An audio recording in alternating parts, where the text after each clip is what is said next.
नमस्कार दोस्तों, आप देख रहे हैं एफएस वीडियो न्यू चैनल, जिसमें हम आपको बताने वाले हैं कंडीशनल सेंटेंस के बारे में। दोस्तों, इसमें 1, 2, 3 ये नियम दिए हुए हैं दोस्तों, जो हम अब बताने वाले हैं। फर्स्ट में आता है शर्तयुक्त वाक्य यदि प्रेजेंट टेंस में अर्थात प्रिंसिपल तथा सबऑर्डिनेट दोनों क्लॉज प्रेजेंट टेंस में हों तो दोनों को प्रेजेंट टेंस में ही बनाया जाएगा।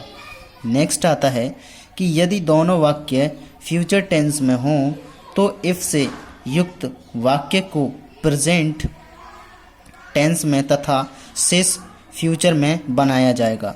नेक्स्ट आता है यदि शर्त युक्त वाक्य पास्ट टेंस में हो तो इफ अर्थात यदि वाले वाक्य को पास्ट परफेक्ट तथा शेष वाक्य को वुड हैव लगाकर बनाया जाएगा।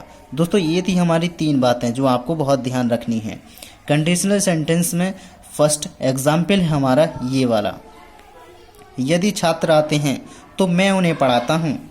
तो इफ मानी यदि, स्टूडेंट्स मानी छात्र, कम मानी आते हैं, आई यानी कि कॉमा लग गया यहाँ पर, आई मैं, टीच यानी कि पढ़ाता हूँ, देम माने उन्हें।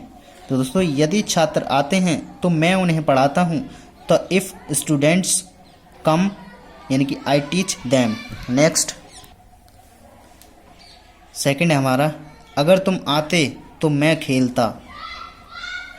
इफ़ अगर, यदि, इफ़ और अगर यदि में कोई अंतर नहीं है। तो इफ़ यू मानी तुम, कम मानी आते, कॉमा तो के लिए, आई यानी कि मैं, प्ले मानी खेलता। तो if you come I play, अगर तुम आते तो मैं खेलता। नेक्स्ट, अगर तुम कठिन परिश्रम करोगे तो पास होंगे। तो if you work hard you will pass. कैसे if you work hard you will, हमारा पहले बताया था यहाँ पर, जो आपने ऊपर देखा था कि विल हैव या वुड हैव लगा करके हम बनाएंगे, पास्ट परफेक्ट में बनाएंगे और फ्यूचर में भी बनाएंगे। तो यहाँ पर दिया हुआ है कि विल पास यानी कि पास होंगे। नेक्स्ट, यदि वह आएगा तो मैं जाऊँगा। यदि वह आएगा तो मैं जाऊँगा यानी कि इफ़ मानी यदि, ही मानी वह, कम्स मानी आएगा यानी कि प्रेजेंट इंडेफिनिट में है ये, और ये फ्यूचर इंडेफिनिट में यानी कि आई कॉमा लग गए हैं तो के लिए, आई मैं, सेल यानी कि फ्यूचर इंडेफिनिट में, इसलिए सेल हैव और विल हैव, तो सॉरी सेल या विल आएगा फ्यूचर इंडेफिनिट में। तो गो मानी जाऊंगा यानी कि if he comes I shall go. Next, यदि मैंने 1 महीने परिश्रम कर लिया होता तो मैं पास हो गया होता। तो if I had worked a month I would have passed. दोस्तों, समझ में नहीं आया होगा आपके, समझा देते हैं एक बार। इफ़ मानी यदि, आई मानी मैंने, हैड सहायक क्रिया है, वर्कड मानी परिश्रम, ये क्यों आया, क्योंकि 1 के लिए है, और मंथ यानी कि महीने, यहाँ पर बात कंप्लीट हो गई है। नेक्स्ट यानी कि आई मैं, वुड हैव क्यों आया बता देते हैं। यह है दोस्तों वुड हैव पास्ट यानी कि pass. If I had worked a month comma would I would have passed. यदि वह मेरे पास आता तो मैं उसकी ज़िंदगी बचा लेता। यदि वह मेरे पास आता तो मैं उसकी ज़िंदगी बचा लेता। इफ़ मानी यदि, ही मानी वह, हैड यानी कि हमेशा ही क्रिया है, पास्ट परफेक्ट में बनाया है, कम यानी कि सेकंड फॉर्म है, और टू मी यानी कि मेरे पास, कॉमा तो के लिए, आई यानी कि मैं, वुड हैव हमारी पहले ऊपर पढ़ा था आपने, और सेव्ड मानी बचा लेता या बचा देता, हिज लाइफ उसकी ज़िंदगी। यदि वह मेरे पास आता तो मैं उसकी ज़िंदगी बचा देता। तो if I had come to me I would have saved his life. शब्द ही का अनुवाद। दोस्तों शब्द ही का अनुवाद अब हम पढ़ेंगे। तो चलिए सबसे पहले हम इसका पहचान पढ़ लेते हैं।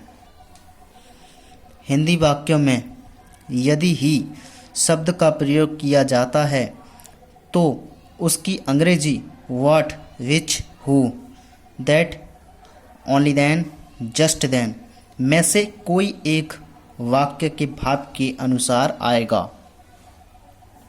उदाहरण, मैंने ही उसे बुलाया था। मैंने ही उसे बुलाया था। इट वॉज था। आई मानी मैंने। हु यानी कि ही। कॉल्ड बुलाया। हिम मानी उसे। मैंने उसे यानी मैंने ही उसे बुलाया था। It was I who called him. Next, मैं कॉलेज पहुंचा ही था कि घंटी लग गई। I had hardly reached college यानी कि when the bell rang. Next, ये चीज़ें जगन स्टोर शीशा मऊ में ही मिल सकती है। तो दीज थिंग्स ये चीज़ें कैन बी फाउंड यानी मिल सकती हैं, पा सकते हो only in Jagan store. Jagan store से शीशा मऊ में है। तो ये चीज़ें जगन स्टोर शीशा मऊ में ही मिल सकती हैं। तो these things can be found only in Jagan store शीशा मऊ। इन क्यों आया, सॉरी ओनली यानी कि ही पहले ही पढ़ा था ऊपर। Next, sentences of special construction. First example है, उसकी आंख आ गई है। ही मानी उसकी, इज मानी है सफरिंग फ्रॉम सोर आइज यानी कि आंखें आ गई हैं। नेक्स्ट, इस साल आम खूब आए हैं। मैंगोस मानी आम। आर मानी है वेरी प्लेंटीफुल मानी खूब। दिस मानी इस, ईयर मानी साल। तो इस साल आम खूब आए हैं। The mangoes are very plentiful this year. Next, ये काफ़ी कठिन है। ये काफ़ी कठिन है। तो इट इज़ है रेदर मानी काफ़ी और डिफ़िकल्ट मानी कठिन, यानी ये काफ़ी कठिन है। It is rather difficult. Next,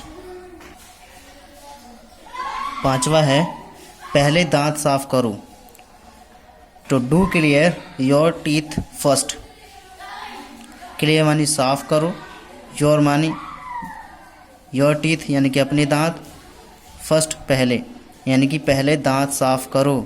तो do clear your teeth first. Next, आप किस पद पर हैं यानी कि आप किस पद पर हैं, प्रश्नवाचक चिन्ह।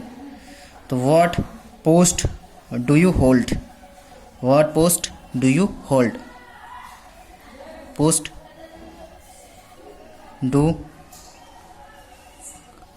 यू होल्ड यानी कि आप किस पद पर हैं।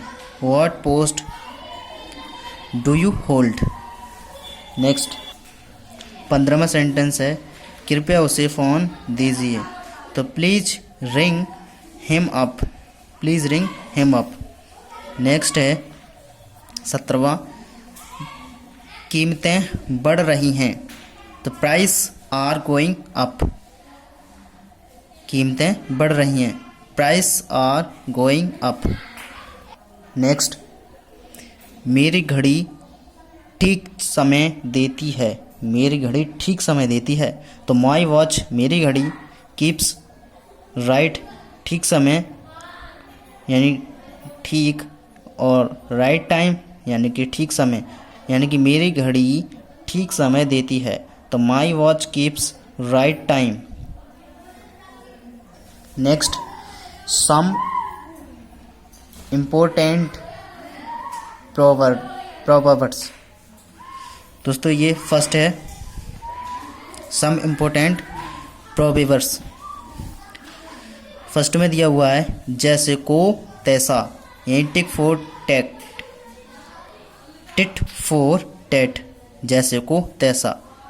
नेक्स्ट आता है अफसर मत चूको, strike the iron while it is hot. Next आता है पांचवा, गरीबी झगड़े की जड़ है, यानी कि पॉवर्टी ब्रीड्स स्ट्राइफ। सातवां आता है जिसकी लाठी उसकी भैंस, माइट इज राइट, इसे इंग्लिश में बनाते हैं माइट इज राइट। आठवां आता है बड़ों, यानी बड़ों की बड़ी बात, यानी कि high winds blow high heels, high winds blow high heels. नवा सेंटेंस है हमारा, नो नगद न तेरा उधार, नो नगद न तेरा उधार। 1 today is better than tomorrow. दोस्तों ये थे हमारे कुछ इम्पोर्टेंट सेंटेंसेस। अब मिलते हैं दोस्तों नेक्स्ट वीडियो में। और दोस्तों वीडियो अच्छी लगी हो तो लाइक करना, और वीडियो गलत लगी हो डिसलाइक मार देना। दोस्तों मैं बस यही चाहता हूँ कि जो भी हमारे इम्पोर्टेंट सेंटेंसेस हैं उनको हम बहुत ही अच्छी तरह से समझें और उसको बनाने का प्रयास करें। तो दोस्तों चलिए नेक्स्ट वीडियो में मिलते हैं। धन्यवाद।